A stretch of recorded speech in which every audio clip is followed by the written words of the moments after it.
आप देख रहे हैं अनहोनी। अनहोनी में आज की कहानी हमारे साथ शेयर की है विपुल जी ने। तो चलिए बढ़ते हैं आज की इस कहानी की ओर। एक शाम जब मैं अपने घर पर बैठकर शाम की चाय के मजे ले रहा था, तभी मेरे दरवाजे पर दस्तक हुई। मैंने उठकर दरवाज़ा खोला तो दरवाजे पर मेरा दोस्त अमर खड़ा था। अमर मेरे गांव का काफ़ी अच्छा दोस्त है, जिस पर मैंने अमर से कहा, क्या हुआ अमर, क्या बात है? जिस पर अमर ने कहा, विपुल तू मेरे साथ चल, रामधीर काका की हालत काफ़ी बिगड़ चुकी है। रामधीर काका हमारे ही गांव में रहते हैं और उनकी तबीयत आज सुबह से काफ़ी खराब है। उनका इस दुनिया में एक बेटे के सिवा और कोई भी नहीं है, मगर उनका बेटा किसी काम के सिलसिले से दूसरे गांव गया हुआ है। खैर मैंने अमर से कहा, चल चल चल जल्दी देखते हैं क्या हुआ है। जिसके बाद मैं और अमर भागकर रामधीर काका के घर आए तो वहां पहले से ही गांव के सरपंच वैद्य जी को लेकर पहुंच चुके थे। वैद्य जी ने कुछ देर तक रामधीर काका को देखा, फिर हमसे कहा, देखो इनके पास बहुत कम वक्त है, तुम लोग जल्दी से इनके बेटे विकास को बुला लाओ। वैद्य जी की पूरी बात सुनने के बाद मैंने गांव के सरपंच से कहा, सरपंच काका मैं और अमर जा रहे हैं विकास को लाने, तब तक आप लोग रामधीर काका का ध्यान रखना। जिस पर सरपंच काका ने कहा, अरे विपुल तुम दोनों में से किसी को नाव चलाना आता है तो नाव लेकर नदी के रास्ते चले जाओ, जल्दी पहुंच जाओगे। जिस पर अमर ने कहा, हाँ हाँ सरपंच काका मुझे नाव चलाना आता है। जिसके बाद हम दोनों नदी के पास आए और वहां खड़े एक नाव को लेकर दूसरे गांव की तरफ चलते बने।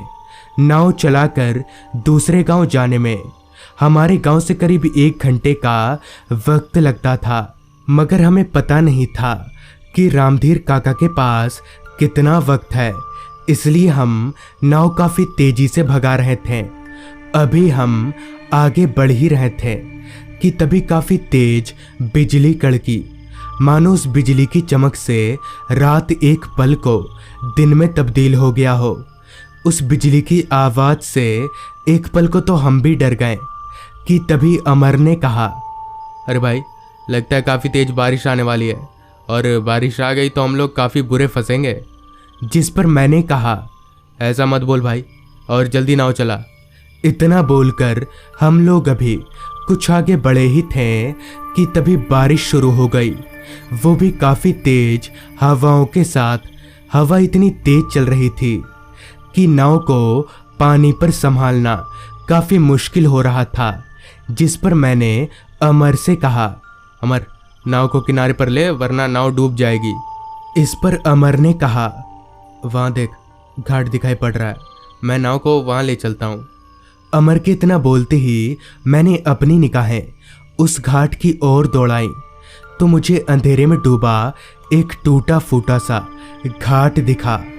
उस घाट को देखने से ही पता चल रहा था कि वो किसी गांव का घाट नहीं है, मगर पानी में डूबकर मरने से तो अच्छा था कि हम उस घाट पर रुकें। लिहाजा मैंने अमर को नाव उस घाट पर ले जाने दिया। काफ़ी मशक्क़त के बाद अमर नाव को उस घाट पर ले आया। नाव से उतरते ही हमने नाव को उस घाट पर बांध दिया और बारिश से बचने के लिए खुद एक पेड़ के नीचे खड़े हो गए।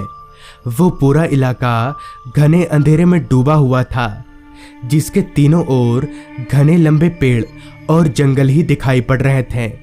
मैंने जब अपनी टॉर्च की लाइट उस घने जंगल में इधर उधर घुमाई तो एक पल को मैं सहम गया, क्योंकि मेरी टॉर्च की लाइट जहाँ तक जा रही थी वहाँ तक मुझे ज़मीन पर कब्र ही कब्र दिखाई पड़ रहे थे। जिस पर मैंने अमर से कहा, लगता है ये कोई पुराना कब्रिस्तान है।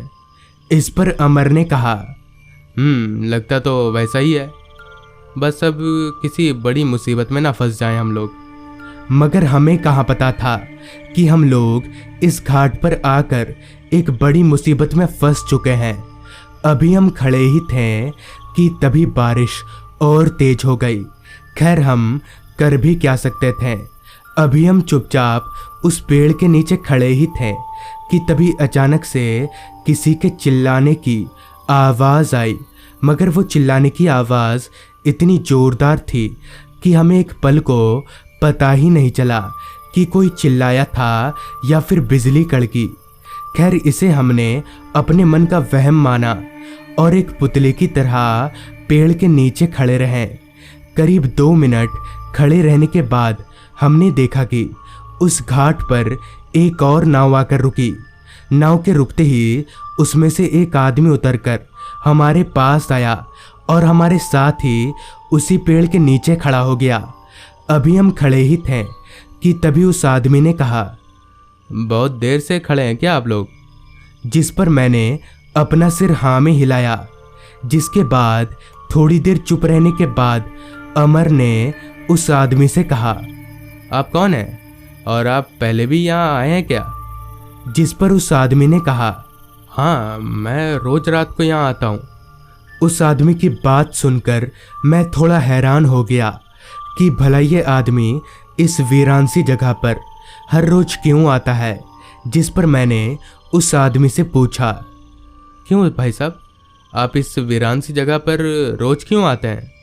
इस पर उस आदमी ने कहा, इसके पीछे एक बहुत लंबी कहानी है। हमारे पूछने पर उस आदमी ने बताना शुरू किया। आज से 2 साल पहले मैं इस नदी में मछली पकड़ा करता था। रात में ज़्यादा मछलियाँ मिलने के कारण मैं अंधेरा होने के बाद मछली पकड़ने निकलता था। उस शाम भी मैं अंधेरा होने के बाद नाव लेकर मछली पकड़ने निकला। उस रात मुझे काफ़ी ज़्यादा मछलियाँ मिल रही थीं, जिस कारण मैं लालच में पड़ गया और नदी के इस इलाके तक आ पहुंचा। उस रात भी आज की तरह ही काफ़ी तेज बारिश शुरू हो गई। मैं बारिश से बचने के लिए इसी पेड़ के नीचे आकर खड़ा हो गया। मेरे दोनों हाथ में मछली से भरी थैली थी। अभी मैं खड़ा ही था कि तभी इसी पेड़ के ऊपर से आवाज़ आई, तू यहाँ मरने आया है? उस आवाज़ को सुनकर मैं एकदम से चौंक गया। अभी मैं खड़े खड़े डर ही रहा था कि तभी उस पेड़ के ऊपर से एक शैतान उतरकर मेरे सामने खड़ा हो गया। उस शैतान को देखकर मैं जोर जोर से कांपने लगा। अभी मैं कांप ही रहा था कि तभी उस शैतान ने मेरा गला पकड़ लिया और काफ़ी जोर से दबाने लगा। उसने मेरा गला इतनी जोर से दबाया था कि मैं वहीं मर गया। उस आदमी की पूरी बात सुनने के बाद मैंने कहा, क्या मजाक कर रहे हैं आप तो हमारे सामने खड़े हैं। मैंने इतना कहा ही था कि तभी वो आदमी जोर जोर से हंसने लगा और हंसते हंसते हवा में धुआं हो गया। उस आदमी को इस तरह गायब होता देख हम दोनों डर से कांपने लगे। हमें पता चल गया कि वो आदमी सच बोल रहा था और वो उसकी आत्मा थी। अब हमें इस जगह पर रुकना ठीक नहीं लग रहा था, जिस पर हमने तय किया कि हम बारिश में भीग ही जाएंगे, चाहे कुछ भी हो जाए। अभी हम भागने ही वाले थे, तभी वो शैतान हमारे सामने आकर खड़ा हो गया। उस शैतान को देखकर हमारे शरीर का सारा खून एकदम से सूखने लगा। अब हमने अपने बचने की उम्मीद खो दिए थे और हमने अपने आप को तकरीबन मरा हुआ मान ही लिया था। अभी हम मरने ही वाले थे कि तभी वहाँ से गुजर रहे एक नाव ने हमें देख लिया और जोर जोर से चिल्लाने लगा। उस नाव वाले की आवाज़ सुनकर वो भूत कहीं गायब हो गया। तो इस तरह से हमारी जान बच गई, जिसके बाद हम सीधे नाव लेकर विकास के पास गए और उसे लेकर अपने गांव रामधीर काका के घर पहुँचे। मगर रामधीर काका अब इस दुनिया से जा चुके थे। तो दोस्तों, ये थी आज की कहानी। अगर आपके पास भी ऐसी ही कोई कहानियाँ हैं तो हमारे साथ ज़रूर शेयर करें। तो मैं आर्यन जल्द ही मिलूँगा आपसे ऐसी ही एक कहानी के साथ।